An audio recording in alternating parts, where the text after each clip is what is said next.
Ahí está.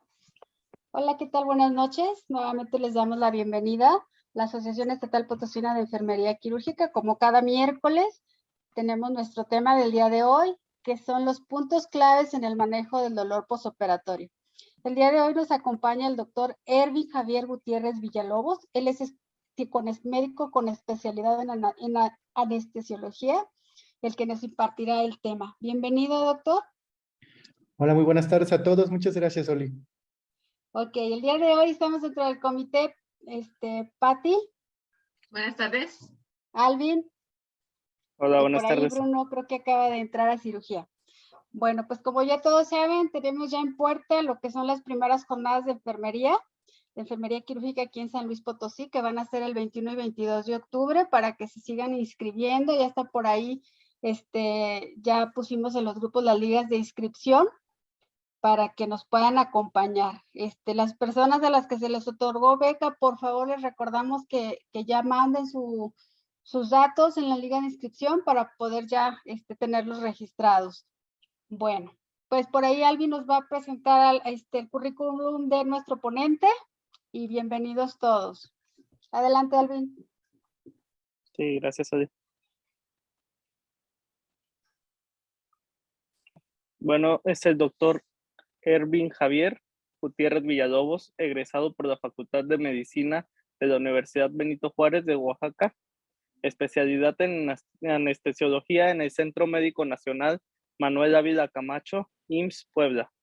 Médico adscrito en anestesiología en el Hospital General de Zona 50, IMSS San Luis Potosí, certificado por el Consejo Nacional en Anestesiología. Médico adscrito en anestesiología en... Permítame.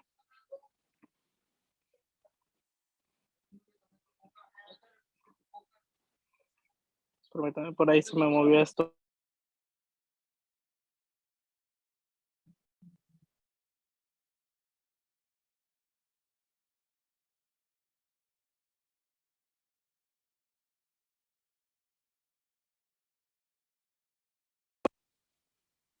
Perdón, ya.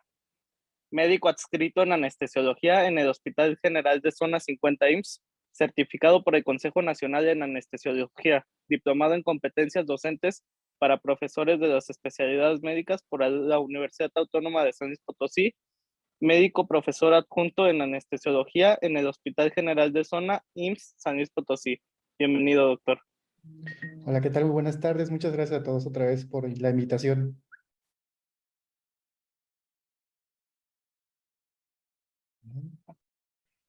Bueno, les agradezco mucho y primeramente agradezco a la Asociación Estatal Potosina de Enfermería Quirúrgica, a su presidenta, por permitirme estar con ustedes, dando esta ponencia de un tema tan importante como es el dolor posoperatorio. El dolor posoperatorio es una situación en la que estamos involucrados todo el equipo quirúrgico, el cirujano, el anestesiólogo y obviamente el equipo de enfermería. Es una situación en la cual tenemos que enfrentarnos a diario porque cada cirugía representa un manejo en el dolor, ya que el paciente se va a enfrentar en poca o gran medida a una situación de estrés y el manejo que se tiene que abordar por parte de todo el equipo quirúrgico representa que el paciente se vea beneficiado de esa cirugía, ya sea una cirugía de urgencia, ya sea una cirugía electiva. Muchas veces el equipo de enfermería casi se enfrenta solo a situaciones en donde el paciente tiene dolor. Generalmente en algunas clínicas, en algunos hospitales, no hay médico anestesiólogo en la recuperación y es el equipo de enfermería que se encarga muchas veces de confrontar o enfrentar o manejar a los pacientes con dolor.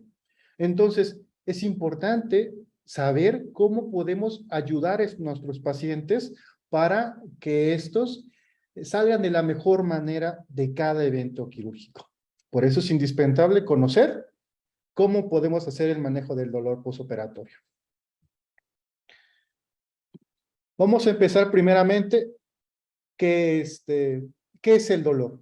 Bueno, hay una asociación internacional del estudio del dolor es una asociación que está a nivel mundial, que cada cierto momento va a estudiar los diferentes parámetros, las diferentes perspectivas que tiene el dolor, el manejo del mismo, ya sea en situaciones de consultorio, ya sea situaciones de dolor tipo crónico, ya sea situaciones de dolor dentro del ámbito quirúrgico.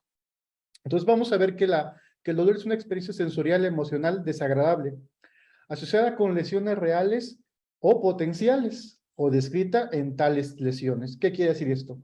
El dolor es una situación cosmopolita. Es una situación en que se va a enfrentar cada persona en su propia, digamos, perspectiva, en su propia sensación, que puede ser ya un problema físico, una lesión física o un problema emocional. Porque el dolor no solamente es una agresión a nuestro cuerpo de manera física, sino también el dolor puede representar manifestaciones desagradables, ya sea psíquicas o ya sea afectivas. Por ejemplo, si nosotros desgraciadamente perdemos a un ser querido, es un tipo de dolor. Si nosotros terminamos algún tipo de amistad, por así decirlo, ¿qué causa otro tipo de dolor? Ahí si nosotros nos enfrentamos a un golpe, es un tipo de dolor. Entonces, el dolor se puede asociar de diversas maneras, físicas y sensitivas. Ahora bien, la OMS o la Organización Mundial de la Salud va a clasificar el dolor de diferentes formas. Una de ellas es su duración, otra es la fisiopatología, la etiología, sistemas afectados y la intensidad del mismo. En cambio a su duración tenemos dos tipos o dos variantes, que es el dolor agudo y que es el dolor crónico. El dolor agudo se refiere al dolor que dura menos de 3 meses y el dolor crónico mayor a 3 meses. Cuando hablamos de dolor posoperatorio, es un dolor que se tiene o que se enmarca dentro de los parámetros de las primeras 24 horas del posoperatorio. En la fisiopatología se refiere a cómo nuestros diferentes receptores del dolor van a ser estimulados. Va a haber dolor nociceptivo, que quiere decir que los receptores del dolor se van a activar. Puede ser de manera somática o de manera visceral. De manera somática son para órganos que no son huecos y de manera visceral para órganos huecos. El dolor neuropático se refiere a lesiones que tengan o que hagan un tipo de lesión o injuria a nivel de los nervios. Y el dolor psicógeno se refiere a, como vimos antes, dolores que no representan afecciones físicas, sino afecciones psicogénicas, como su nombre lo indica. En etiología, es de dónde puede provenir el dolor. Aquí lo dividimos en dolor oncológico y no oncológico. En el sistema afectado, podemos entender que puede ser en el sistema nervioso, como lo vimos, puede haber dolor neuropático o dolor musculoesquelético. En la intensidad va a ser por la gravedad de los síntomas, las sensaciones que pueden tener el paciente. Va a ser leve, moderada, intensa o severa.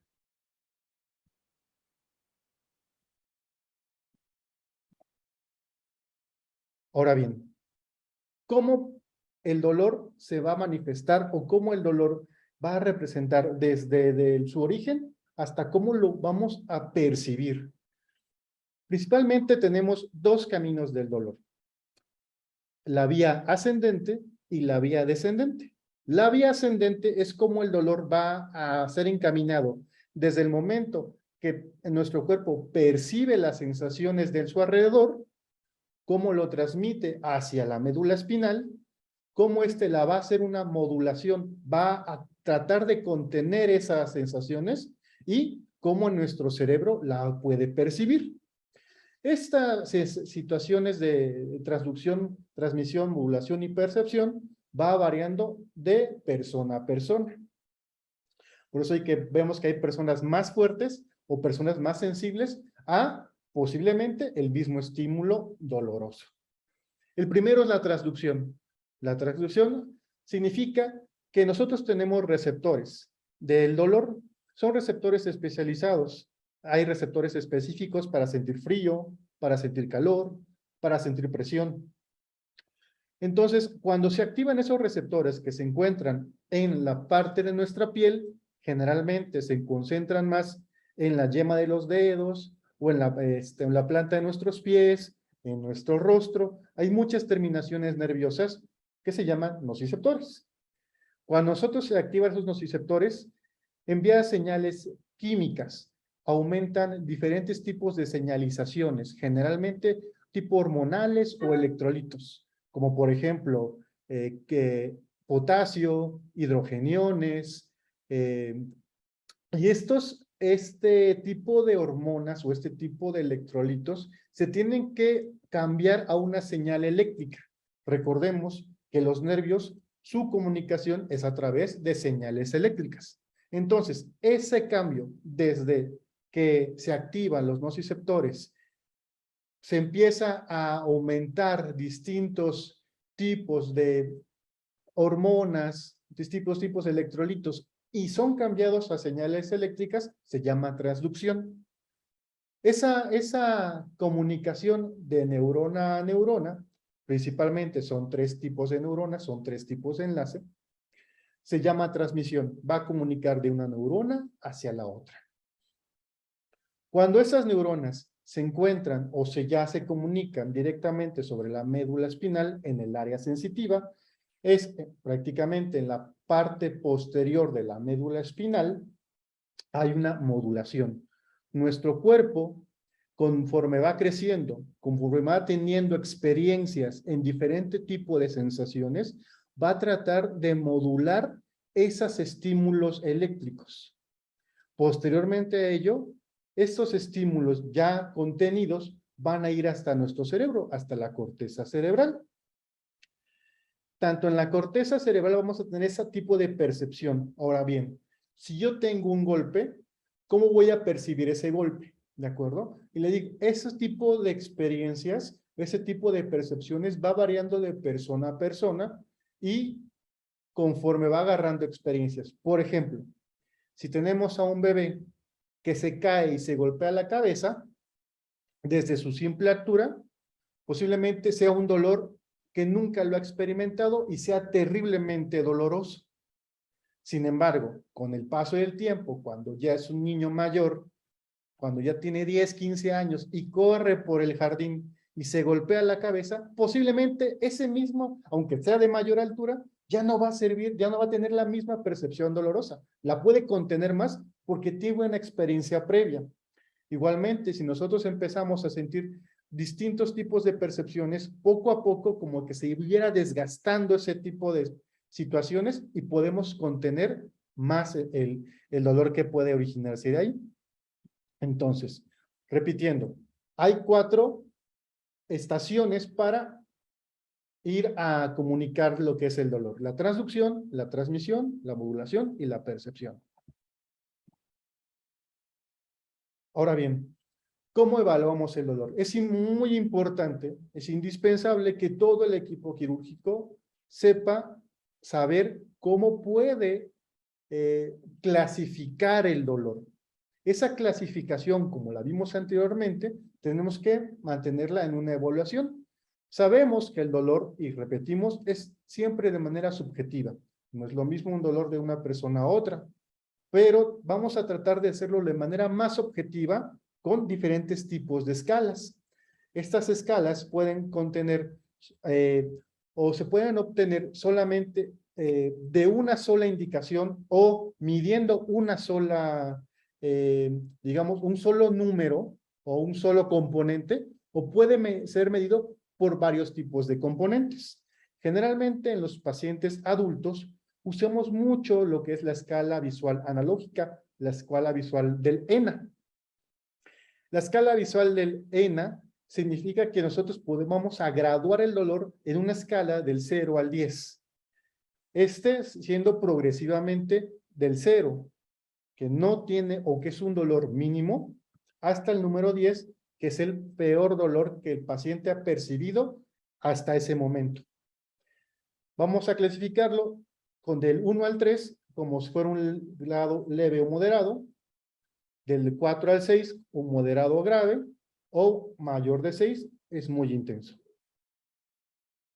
Aquí, cuando nosotros sacamos pacientes hacia la recuperación, una de las situaciones que tiene que contener el anestesiólogo es que el dolor siempre sea leve a moderado. Dentro de la norma oficial mexicana, para el paciente en el posoperatorio, una de las indicaciones para pasar un paciente a recuperación es que tenga un dolor leve a moderado. Y una de las situaciones para dar de alta a los pacientes en la recuperación es un dolor de leve a moderado.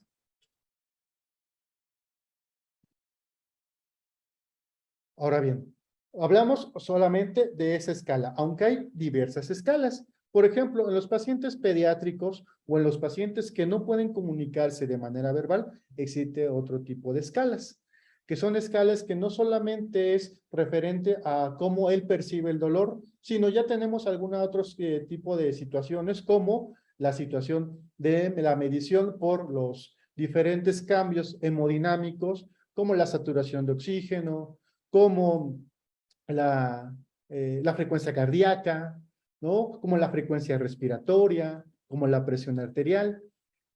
Pero generalmente, y lo que viene en la parte posterior, o lo que se va graduando en las hojas de posanestesia, es el ENA y la escala del Aldrete. Pero generalmente para el dolor va a ser el ENA. Ahora bien, hay una mnemotecnia que nos puede decir fácilmente cómo podemos tener una semiología del dolor. O sea, cómo podemos estudiar ese dolor.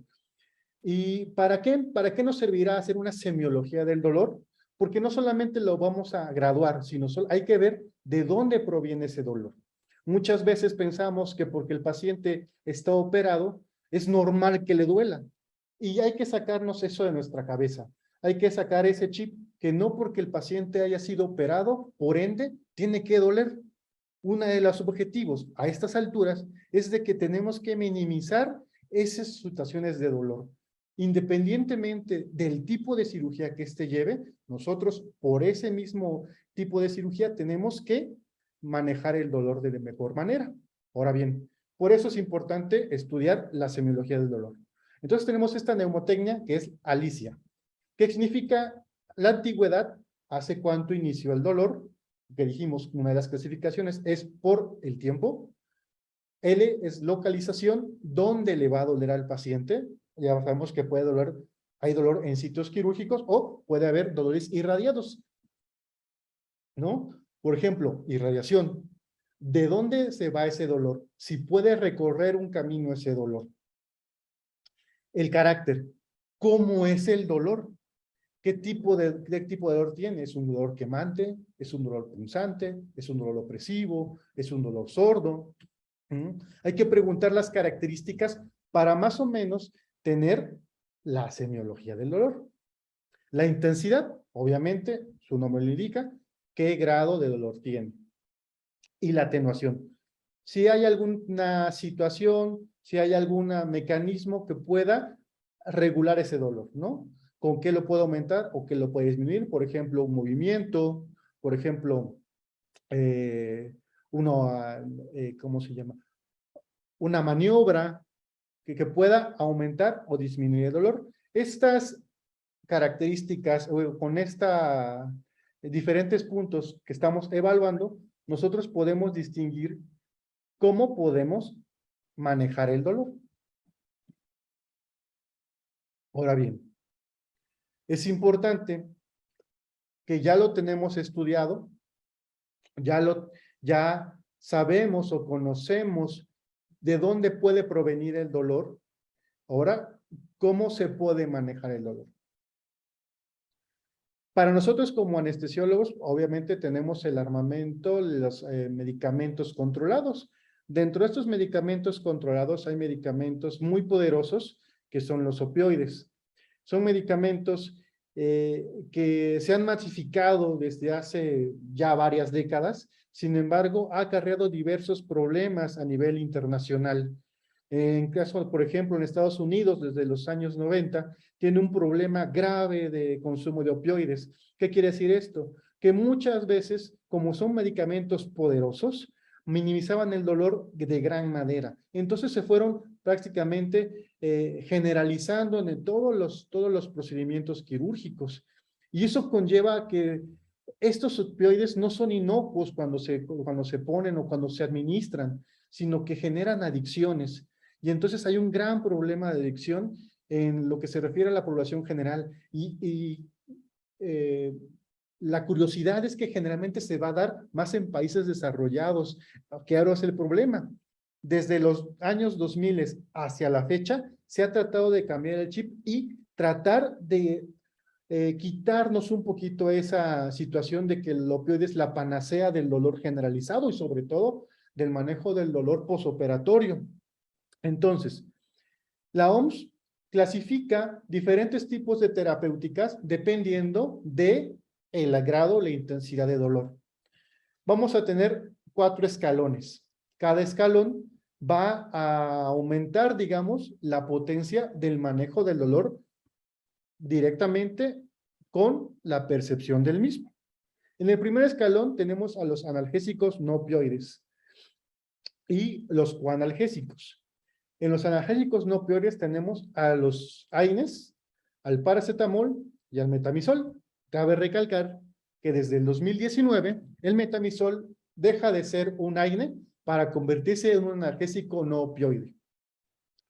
Esto quiere decir que la combinación metamizol, AINE, paracetamol, AINE es una buena tipo de terapéutica para el dolor de leve a moderado, digamos de la escala del 1 al 3.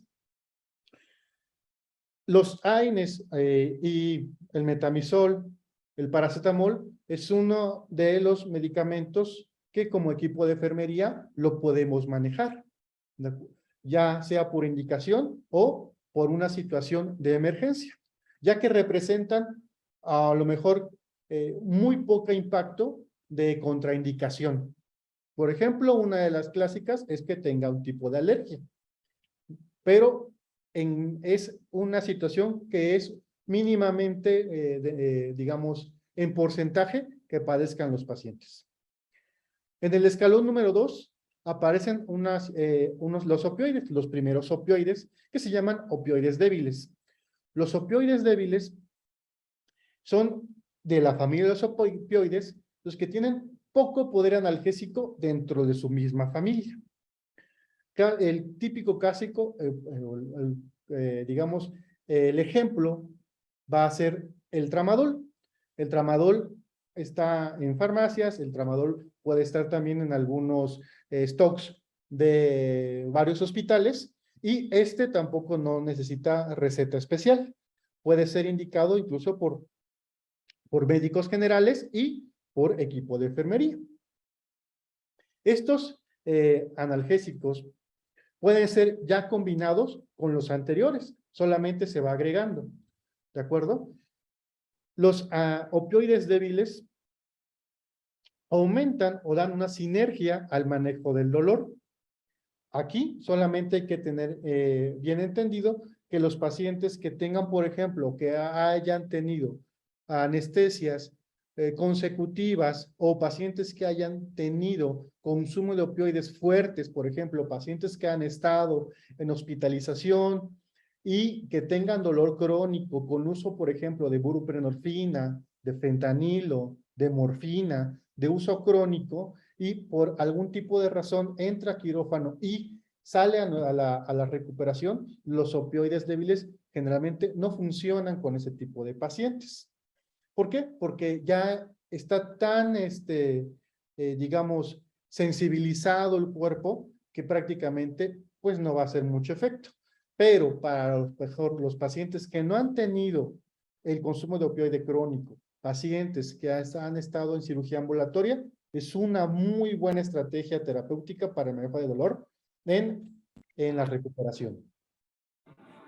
En el escalón número 3 se agregan los opioides potentes, los antes mencionados. Por ejemplo, el tramadol, la naltrexona,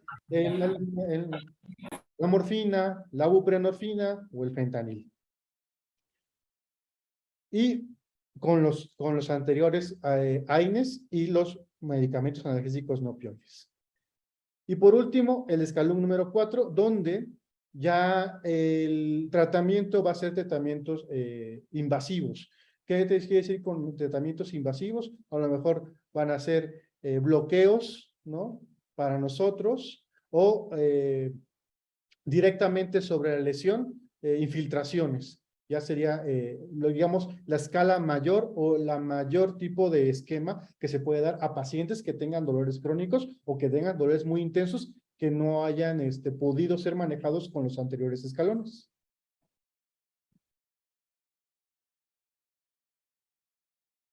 A partir de los 2000 para la fecha, el dolor postoperatorio se ha puesto muy en estudio. Se ha hecho mucho énfasis debido, como ya dijimos antes, al terrible problema o panorama con los opioides, que ha generado un sinfín digamos, personas que desafortunadamente por ese consumo de opioides se hicieron adictos y posteriormente, pues, en una sobredosis tuvieron que fallecer. Aproximadamente cada hora mueren 240 estadounidenses por consumo de opioides. Y pues esto solamente es en ese país, pero a nivel mundial no se tiene una cifra clara, pero estamos hablando de que es un problema grave. Afortunadamente en Latinoamérica, siendo que tenemos un poquito restringido el uso de opioides porque económicamente no damos igual que un país de primer mundo, hemos usado alternativas para que el manejo del dolor no sea tan grave o no nos dé tanto la crisis de opioides. Pero si no se maneja el dolor de manera correcta, puede tener implicaciones en el paciente graves, ¿no? ¿Por qué? Porque puede tener daño a nivel psíquico, a nivel social, ¿no? Puede poner en entredicho incluso su nivel espiritual o situaciones físicas. ¿Por qué? Porque un dolor no tratado se ha visto que puede condicionar a dolor crónico. Ya no solamente se va a englobar en dolor posoperatorio o dolor agudo, sino se puede transformar en un dolor crónico y eso puede repercutir en la vida funcional de un paciente. Entonces, se ha tratado de, con diversas estrategias, minimizar esas complicaciones. Entonces, hay varios estudios que se han realizado en diferentes hospitales y en diferentes países. Dentro de Latinoamérica, México se ha encargado, es el que más estudios tiene acerca del dolor posoperatorio. Aproximadamente cada año hay cerca de 232 millones de cirugías. De estas cirugías, aproximadamente el 80% de pacientes van a reportar dolor, ya sea moderado o intenso. De estos pacientes, imagínense la cifra de 80%, cerca de 185 millones van a tener dolor crónico, ¿de acuerdo? Estamos hablando que de todos esos número de pacientes que se ha sometido a algún tipo de cirugía, ya sea electiva, ya sea de urgencia, va a tener dolor posteriormente en la área de recuperación. Y si este dolor no se maneja adecuadamente, cerca del 40% o algunos reportes del 60% van a tener dolor crónico.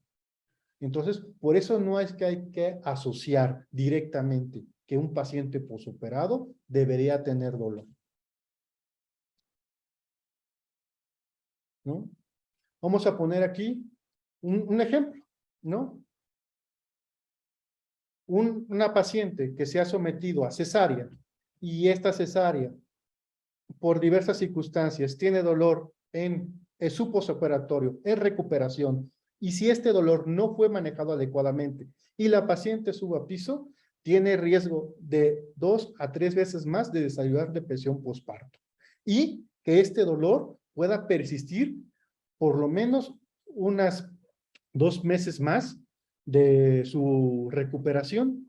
Este dolor, obviamente, tendrá repercusiones negativas en el desarrollo del recién nacido, porque no es lo mismo una mamá que es funcional, que no tiene dolor, que puede prestar atención adecuada a su cuerpo y a su producto, que una mamá que tenga dolor va a tener, le digo, diferentes repercusiones, ya sea en el área afectiva, que puede alterar incluso el desarrollo del bebé. Entonces, ese es un simple ejemplo de cómo el dolor puede afectar de diversas maneras el desarrollo de un posoperatorio. ¿Mm? Aquí tenemos un artículo muy interesante, que es el control inadecuado del dolor. Es un estudio que recopila varios estudios, valga la redundancia, de países de Latinoamérica, donde se ha observado, varios cortes, donde se ha observado cómo es el dolor en las áreas de recuperación o en el dolor postoperatorio. Agarraron países como Brasil, como Colombia, Chile, Ecuador y México. Y cerca del 40 al 50% dicen los pacientes que estaban en esos estudios que tuvieron dolor en recuperación. En México, por ese porcentaje que es aproximadamente 57%, 70% se convirtió en dolor crónico. Eso nos habla de que México también estamos lejos de hacer un buen manejo del dolor. Las conclusiones de este estudio nos dicen que todo el equipo quirúrgico tiene que estar inmiscuido o participar en este manejo. Le digo, cirujanos, anestesiólogos y enfermería. Digo, enfermería en Latinoamérica es nuestra gran mano derecha, porque no muchos de los hospitales cuentan con servicio médico en áreas de recuperación. Y además nos dice este estudio que para resolver este problema como conclusión necesitamos información, necesitamos tener el estudio o conocer cómo podemos abordar el dolor, ¿no? ¿Por qué? Porque si no se maneja el dolor adecuadamente, no solamente tiene repercusiones en los pacientes, sino también va a tener repercusiones a nivel hospitalario. Y esto representa gastos para, por ejemplo, si es un servicio público, gastos al erario de los estados o del país. ¿Por qué? Si yo no manejo bien el dolor, el paciente puede estar más tiempo en la sala de recuperación, lo que aumenta pues, su estancia intrahospitalaria. Aumentar la estancia hospitalaria representa mayor gasto. ¿Por qué? No solamente está ocupando una cama de hospital, sino recursos hospitalarios, ya sea recursos humanos o recursos materiales.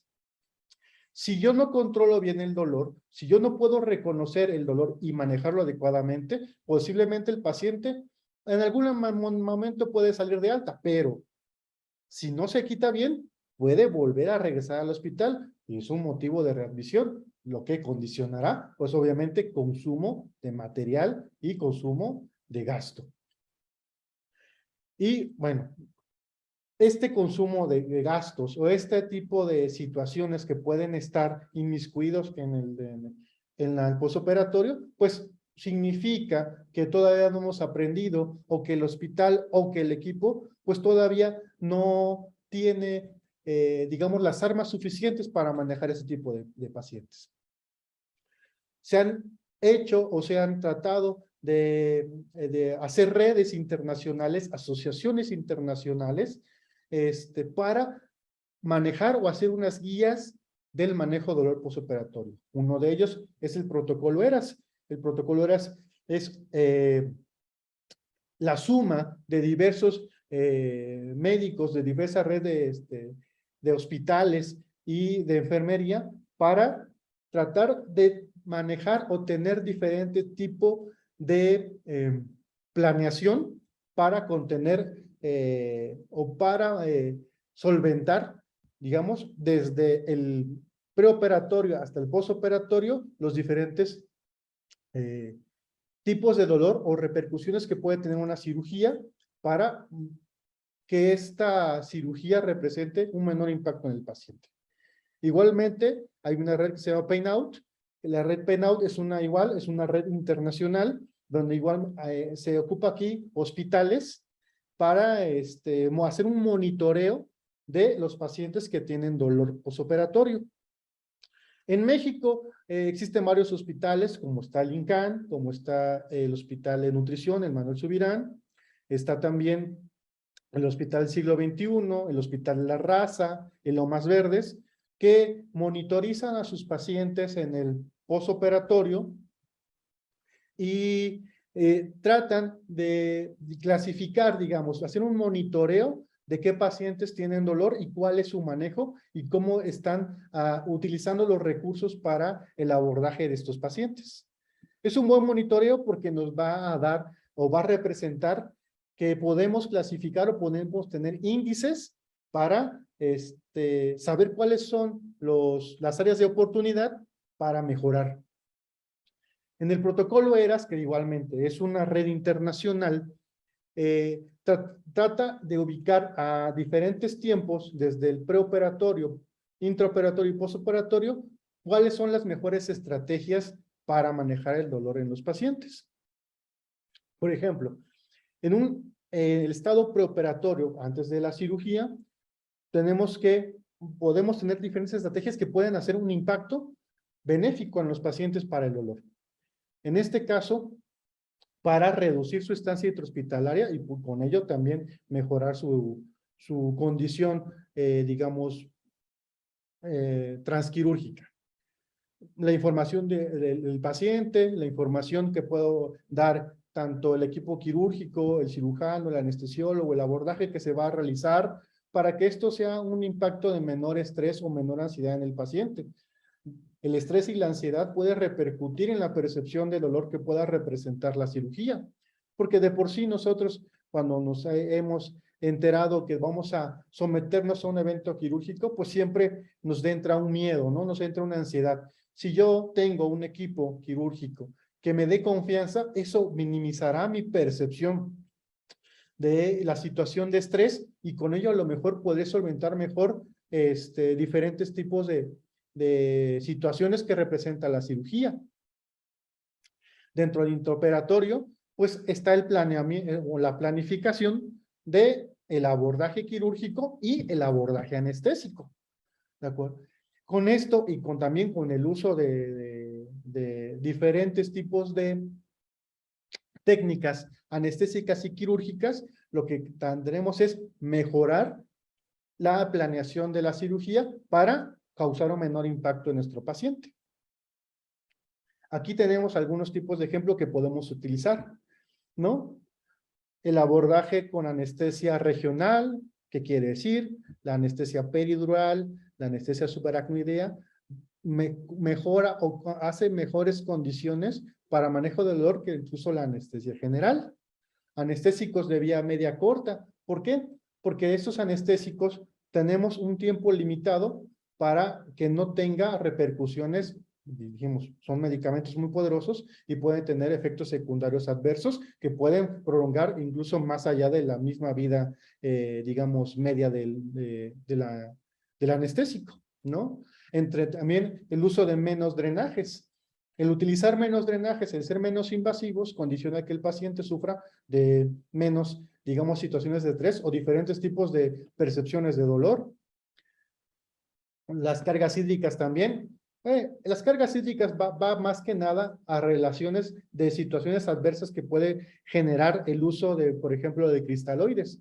Ya no se está utilizando actualmente el uso de cargas hídricas para el manejo, por ejemplo, de hipotensiones transitorias, ¿no? O incluso hasta en situaciones de urgencia. ¿Por qué? Porque condiciona diferentes tipos de efectos adversos fisiológicos o fisiopatológicos que puede generar en la mayor estancia del paciente en el postoperatorio.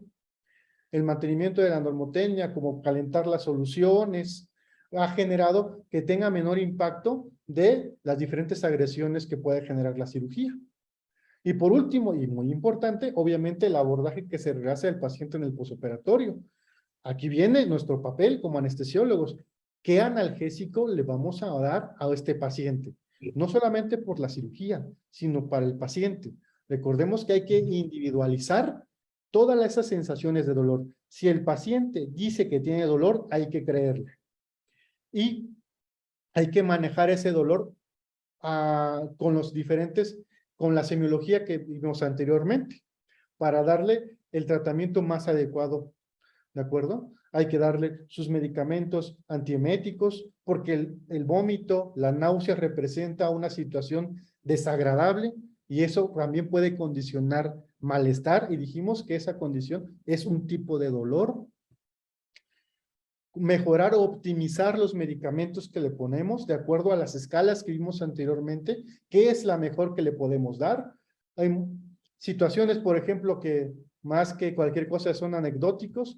Si el paciente tiene dolor, luego nos vamos con la buprenorfina o con los opioides poderosos, y los opioides poderosos posiblemente no son la panacea del dolor posoperatorio.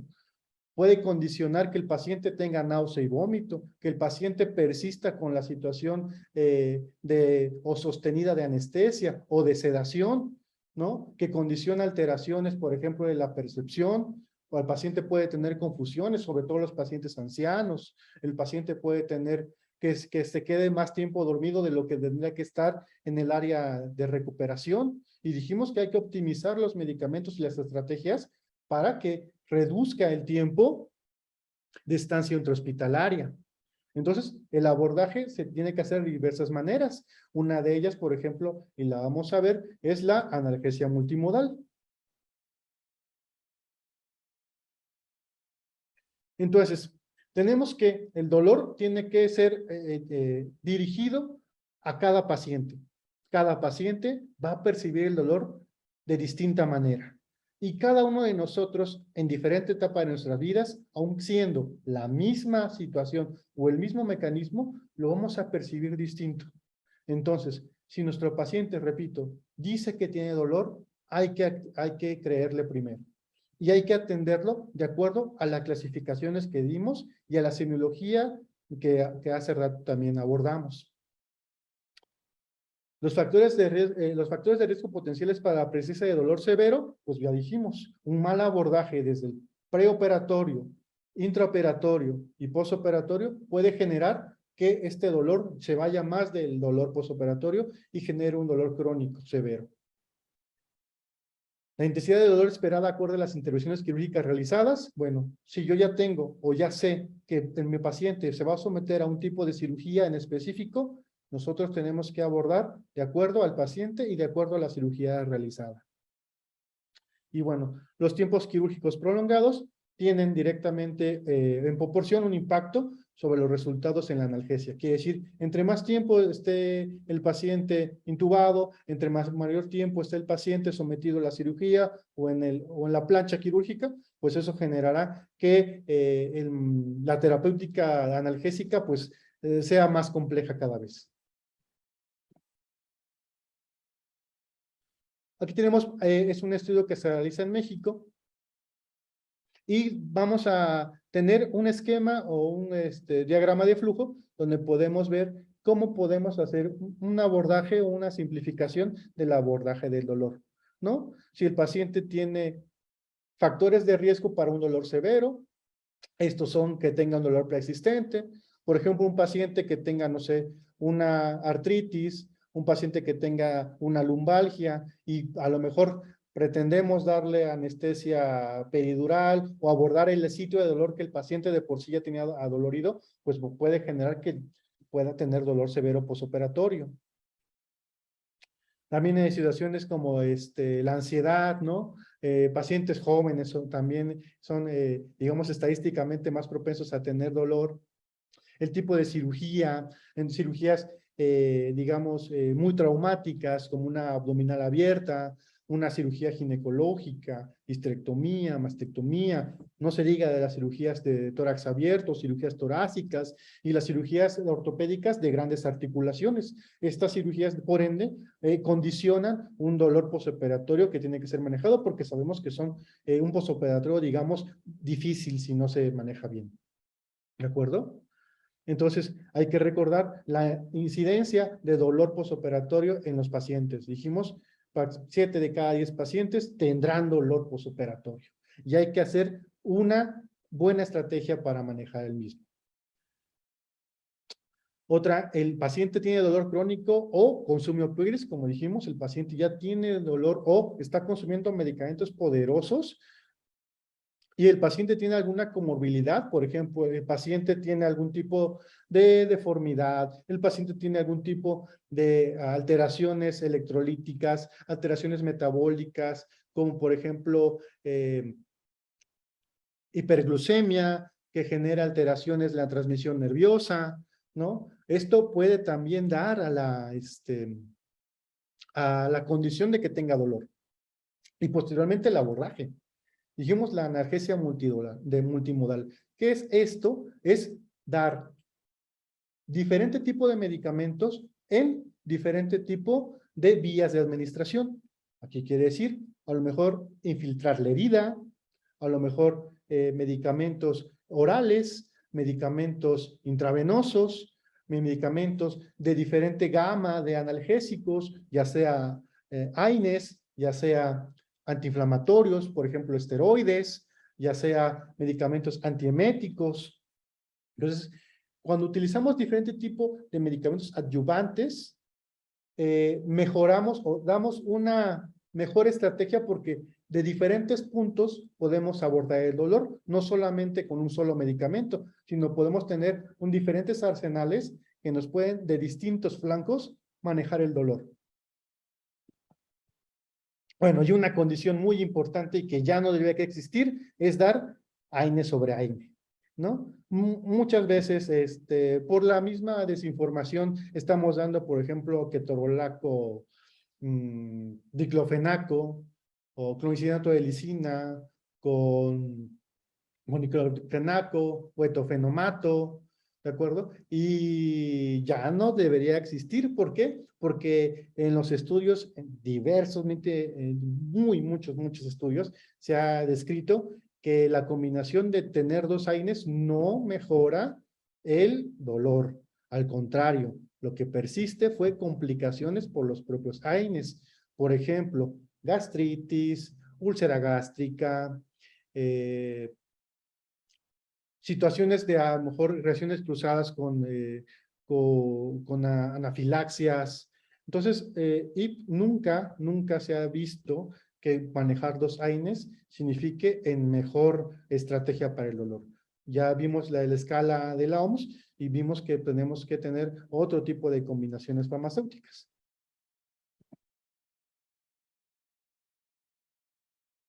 Entonces, si en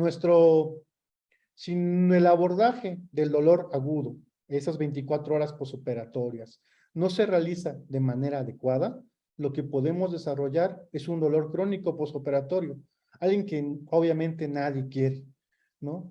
Se desarrolla después de un evento quirúrgico, obviamente, y puede persistir por lo menos 2 meses después de la cirugía. Este dolor se localiza en el área donde se abordó quirúrgicamente. Cuando no ha habido otras situaciones de que tenga el dolor por otro tipo de circunstancias, sino directamente se dice que el dolor provino de la cirugía que le antecedió. Entonces, eso es lo que tenemos que evitar, porque eso es lo que se más, digamos, tenemos miedo o podemos enfrentarnos a este tipo de panorama. No sé si en alguno de nosotros aquí en el panel ha tenido una experiencia donde una cirugía le ha condicionado dolor posterior a la misma o que le ha condicionado dolor semanas después de la cirugía, ¿no? Generalmente yo creo que aquí podemos tener algunos ejemplos de que nos han operado y por algún motivo nos dio dolor, ya sea 24 horas o que se haya prolongado más. Entonces tenemos la estrategia multimodal, es la mejor que se tiene hasta ahora, diferentes tipos de medicamentos, la combinación de fármacos en diferentes áreas de abordaje o diferentes tipos de administración, contribuye a disminuir los efectos de dolor, minimizar también las concentraciones específicas de un solo analgésico. Y la analgesia preventiva, una de las estrategias que tenemos también para el manejo del dolor es dar medicamentos antes de la cirugía, porque se ha visto que distintos medicamentos, como por ejemplo analgésicos no esteroideos o analgésicos esteroideos, por ejemplo, dexametasona, hidrocortisona o algún metamizol, paracetamol antes de la cirugía o incluso infiltrar el área quirúrgica antes de hacer la incisión contribuye a que las fibras o a que los receptores reduzcan un poquito esa respuesta que tengan y mejoren el dolor posoperatorio.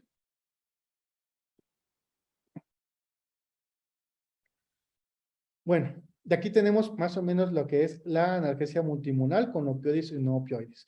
Los diferentes tipos de fármacos, volvemos a repetir, los AINES, los antagonistas de receptor N-metilaspartato, la ketamina, es un medicamento controlado, es un medicamento que se usa en anestesiología. Este medicamento no actúa como los antiinflamatorios. Por otra vía del dolor es donde hace su mecanismo de acción y se puede combinar muy bien con los analgésicos. Anestésicos locales como la lidocaína, por ejemplo, cuando pasamos nosotros como anestesiólogos, no solamente lidocaína, sino algún tipo de anestésico local como ropivacaína, como bupivacaína, para infiltrar las heridas.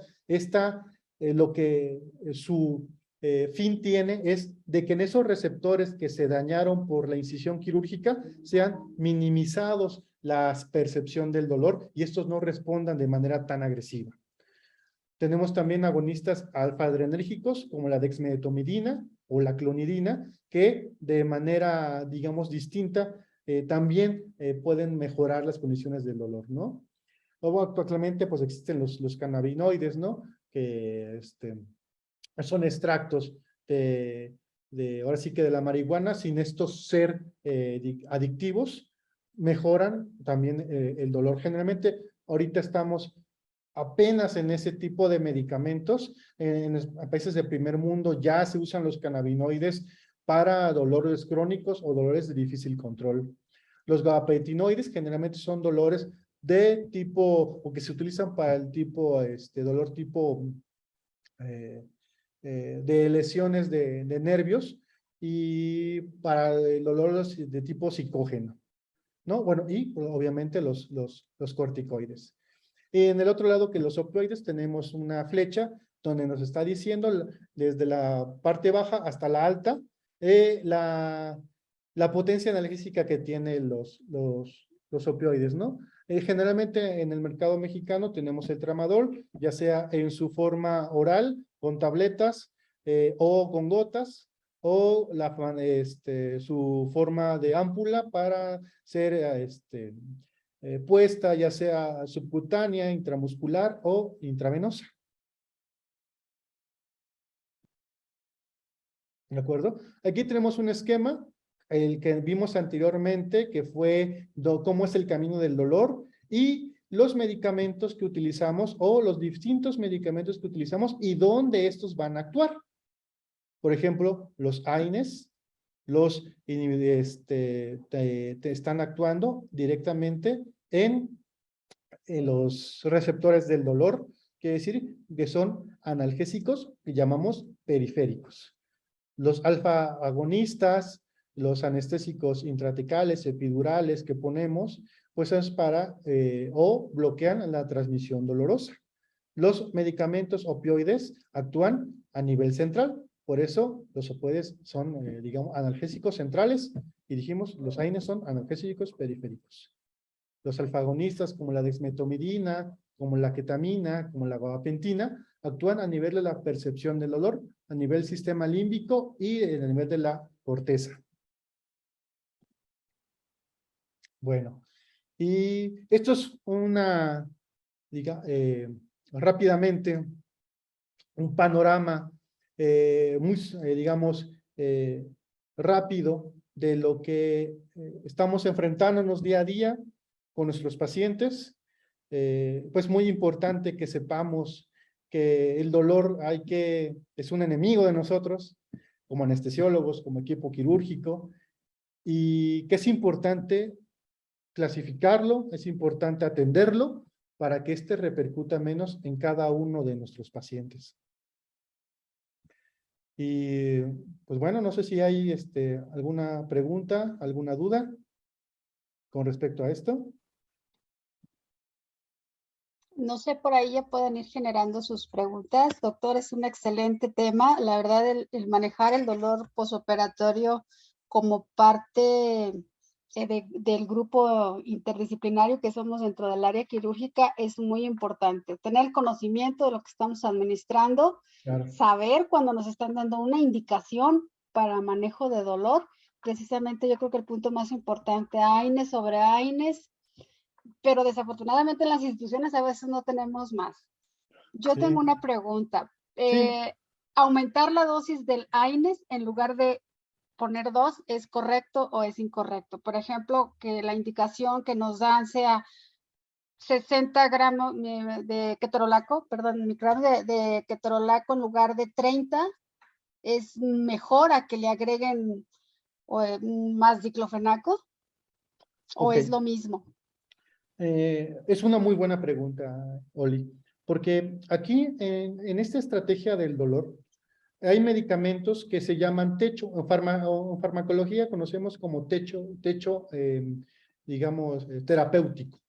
¿Qué significa el techo terapéutico? Quiere decir que el medicamento a cierta concentración hace un efecto terapéutico. Terapéutico significa que es un efecto que mejora, ¿no? Que tiene una condición de mediar algo terapéuticamente o en medicina que controla una situación. Entonces, hay un porcentaje, una concentración en donde si es menor, no hace efecto, y si pasa ese umbral, esa concentración, puede hacer efectos nocivos. Los medicamentos AINES, los analgésicos no esteroideos, tienen un techo terapéutico, todos ellos. También incluido el metamizol y el paracetamol, a pesar que, como dijimos anteriormente, ya no se clasifican como AINES. Entonces, si tenemos, por ejemplo, está muy bien, el ketorolaco, tenemos 30 miligramos, la concentración o la indicación del ketorolaco es de 0.7 hasta 1.2 miligramos por kilogramo de peso. Entonces, depende del peso del paciente. Entonces, a lo mejor un paciente que pese aproximadamente 70 kilos puede verse beneficiado del aumento de una dosis. Están todavía estudiando, tratando de saber si efectivamente puede ser que aumentemos la dosis. Pero yo creo que la mejor estrategia que tenemos es la combinación de ellos. En el primer escalón podemos agregar, por ejemplo, el paracetamol. Mucha gente dice, no, es que el paracetamol no me hace. Posiblemente solo y en una concentración específica. Pero si lo usamos conjuntamente con un AINE, como por ejemplo las presentaciones antigripales, ¿no? Que es la combinación de esos medicamentos, sí ha visto y sí representa en que hay sinergia, en que mejora el dolor, que sí reduce el dolor la combinación de ellos, sin estar en el límite del techo terapéutico. Así es. Por ahí, Ok. Pati, ya está ahí con las preguntas. Adelante, Pati. Sí, doctor. Bueno, pues nuevamente le agradecemos mucho, ¿verdad?, esta valiosa participación. Realmente creo que como enfermeras quirúrgicas y en realidad todo el personal profesional de enfermería debemos de conocer desde el mecanismo de acción, las dosis indicadas, esta escala que usted nos la acaba de recordar, muy importante, y los efectos secundarios que tienen los analgésicos, ¿no? Sobre todo para tener las precauciones como enfermería ante el paciente que estamos manejando el dolor. Mire, tenemos varias preguntas, doctor. Una de ellas es, una señorita pregunta que si el dolor crónico o leve o moderado es hasta en sitio quirúrgico, puede ser considerado hasta cierto punto normal en la paratomía o cirugía abdominal. Ok, muy bien. Es igual una muy buena pregunta. Y como dijimos, normalizar el dolor en las cirugías que nosotros tenemos es una situación que a lo mejor desde la formación que tenemos, no, es que si te van a operar, te va a doler. O sea, no te quejes, te va a doler, ¿no? Va a representar que vas a tener algún tipo de molestia. En la actualidad, ya en esta época moderna, debería significar que no tendrías por qué pasar por eso, ¿no? O que debe ser sumamente mínimo la repercusión independientemente de la cirugía. Y en el desarrollo o en la evolución quirúrgica, la cirugía por la parotomía, independientemente de cuál fue la causa de la misma, debería también tener su estrategia. Aquí nosotros somos los que inicialmente, como damos la anestesia de esa laparotomía, tendríamos que tener una estrategia específica para ese paciente y por la cirugía que realizaron, ¿no? Y como vienen en varias hojas o en varios formatos, dice, cuando sacamos un paciente, ¿qué manejo de analgesia le voy a dar a mi paciente cuando lo saque a recuperación? Porque no solamente sacarlo, y no, tiene un EVA de 0, ¿no? Y a los 5 o 10 minutos, ¡paz! Tiene un EVA de 7, 8, el paciente se está quejando a los pocos minutos de estar egresado de sala quirúrgica.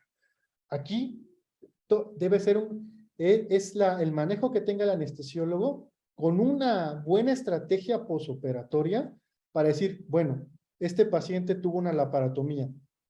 ¿Qué tipo de analgesia le voy a dar? Aquí es donde actúa en la estrategia de analgesia multimodal. Tengo que poner, a lo mejor le pongo el catéter, que sería una de las situaciones ideales, poner el catéter peridural, darle ahí cuánto es la dosis, cuánto de volumen, cada cuánto tiempo. Y aquí le echamos mucho, la verdad, de nuestro equipo de enfermería, porque el equipo de enfermería está pendiente del catéter, que no se vaya a quitar, que no se vaya a doblar, de que esté pasando lo que el doctor está poniendo en sus indicaciones, ¿no? Que mi enfermera, generalmente las enfermeras que están en recuperación, cada cierto momento deberían estar monitoreando en cierto tiempo las escalas del dolor, viendo más o menos qué tipo de dolor tiene y qué estrategia analgésica le otorga el anestesiólogo, ¿no? A veces se contrapone un poquito y eso puede suceder, ¿no? Lo que dice el cirujano y lo que dice el anestesiólogo.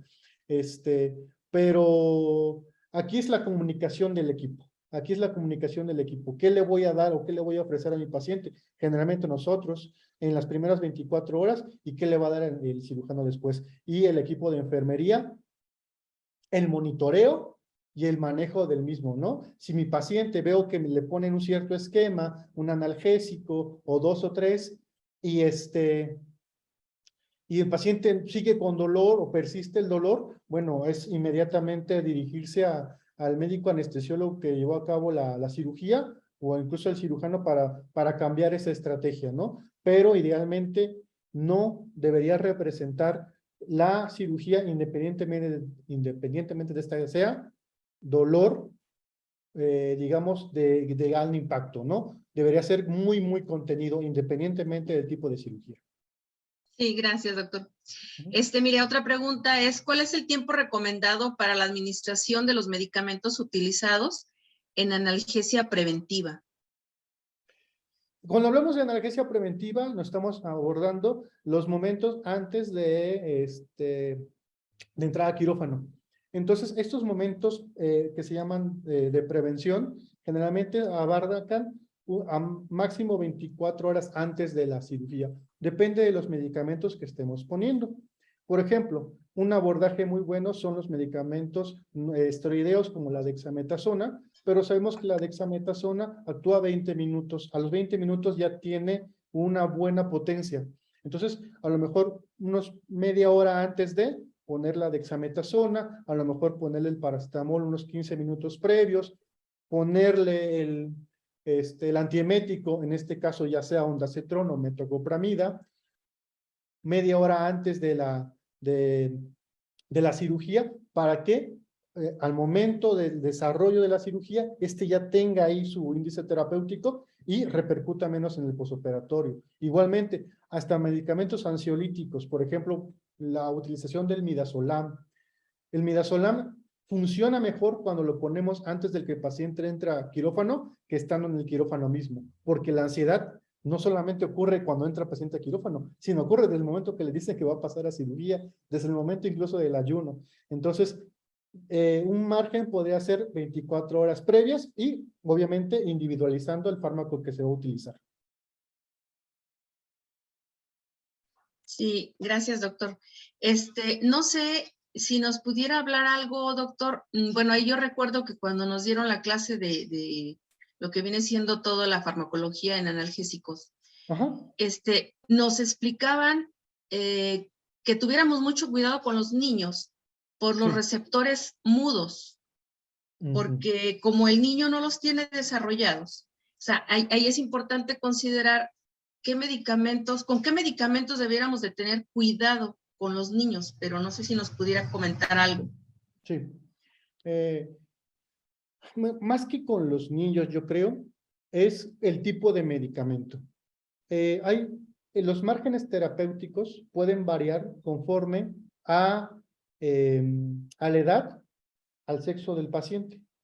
Entonces, existe algo en la farmacología que se llama posología, que es la rama de la farmacología que se encarga de las concentraciones de las dosis de medicamentos.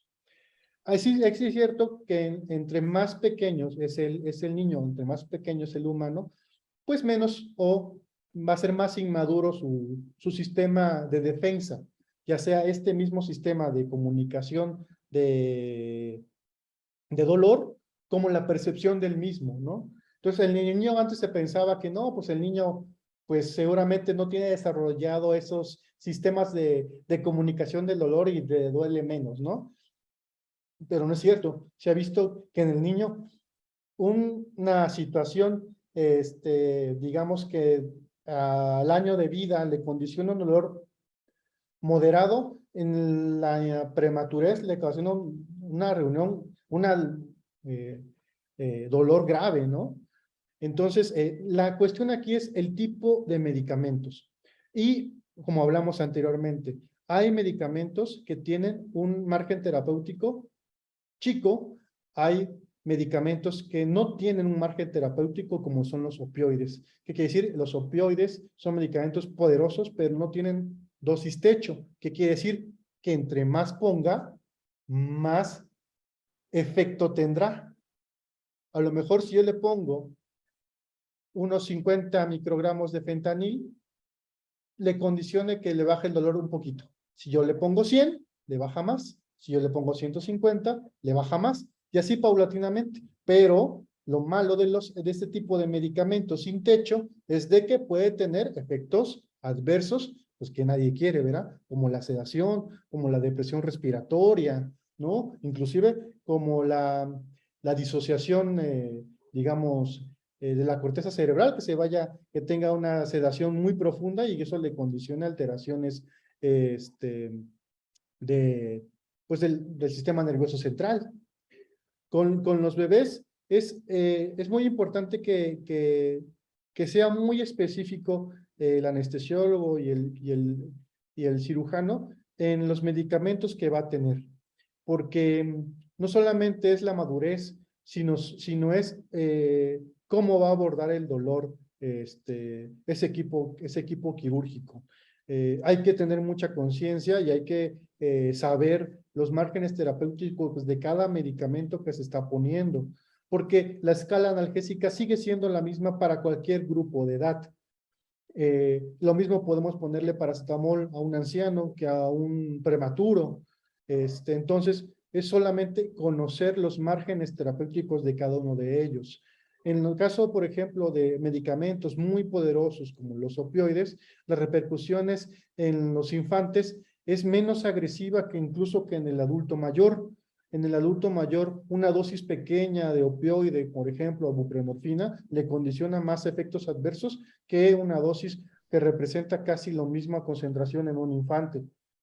Aquí el abordaje es muy, muy específico. Depende de la cirugía, depende del impacto quirúrgico que se desarrolló en ese evento quirúrgico y sobre todo el conocimiento de los márgenes terapéuticos de cada uno de esos fármacos. Los cuidados van a ser los mismos, el monitoreo continuo de esos pacientes. Como bien lo dice la norma oficial, hay que estar monitorizando los pacientes en la medida de lo que se pueda, siempre con su oxímetro, su presión no invasiva y viendo la frecuencia cardíaca, que es lo básico indispensable para ver o vigilar las condiciones de un paciente en posoperatorio. Sí, muchas gracias, doctor.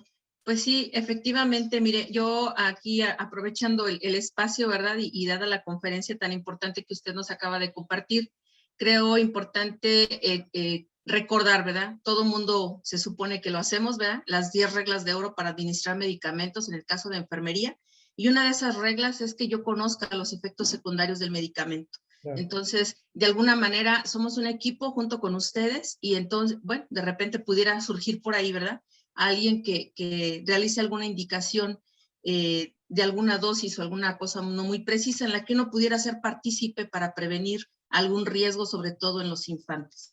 Se me ocurre, no sé, ahorita me recordé la dipirona, que la dipirona tiene, bueno, no es recomendable administrarla a niños menores de 6 años porque origina discrasias sanguíneas, ¿no? Entonces, ese tipo de detalles tan importantes y todo lo que usted nos acaba de explicar, que forma parte, ¿verdad?, de nuestra actualización, de nuestra formación para ser cada día mejores y atender a nuestros pacientes con el máximo beneficio. Muchísimas gracias, doctor.